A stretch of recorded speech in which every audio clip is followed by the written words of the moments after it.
As many of our listeners know, cranial cruciate ligament disease is a major cause of lameness in dogs.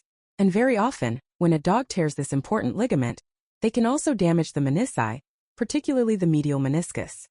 And as the researchers point out, these meniscal tears can really worsen the pain and loss of function associated with the ligament injury, making it crucial for surgeons to accurately identify them so they can provide the best possible treatment. Traditionally, the diagnosis of these meniscal lesions has relied on directly looking inside the joint, either through an open surgical procedure called an arthrotomy or a less invasive keyhole surgery called arthroscopy. But both of those methods have their drawbacks, right?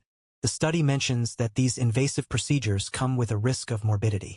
That's a good point, John. The researchers even cite a study that found iatrogenic cartilage lesions, meaning damage caused by the procedure itself, in a significant number of stifles following both arthroscopy and mini-medial arthrotomy. Interestingly, the lesions were often larger with arthroscopy. That's something to consider. So, what are the non-invasive alternatives that the researchers were exploring? Well, there are a few, including ultrasonography, magnetic resonance imaging, and a technique called positive contrast computed tomographic arthrography, or CTA. Historically, CTA in veterinary medicine has mainly used single-detector technology. And the study notes that while single-detector CTA can help visualize the soft tissues in the stifle, like the menisci, it has limitations, especially in image resolution, which can affect diagnostic accuracy. Precisely.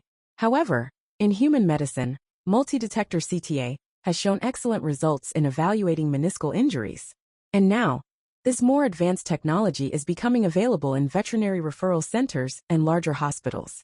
The study found that the sensitivity ranged from 62% to 100% across the different observers and the two readings, and the specificity ranged from 70% to 96%.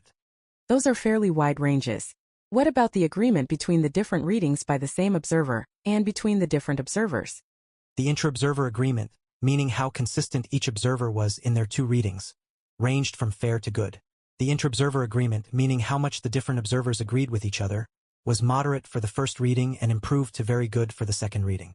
That improvement in intra-observer agreement from the first to the second reading is quite interesting. The researchers also looked at how the diagnostic accuracy changed between the two readings. Yes, and they found a significant change between the first and second readings for the two least experienced observers, but not for the most experienced observer. This suggests that there might have been a learning effect taking place during the study. That makes sense. As the observers became more familiar with the images and what to look for, their ability to correctly identify the lesions likely improved.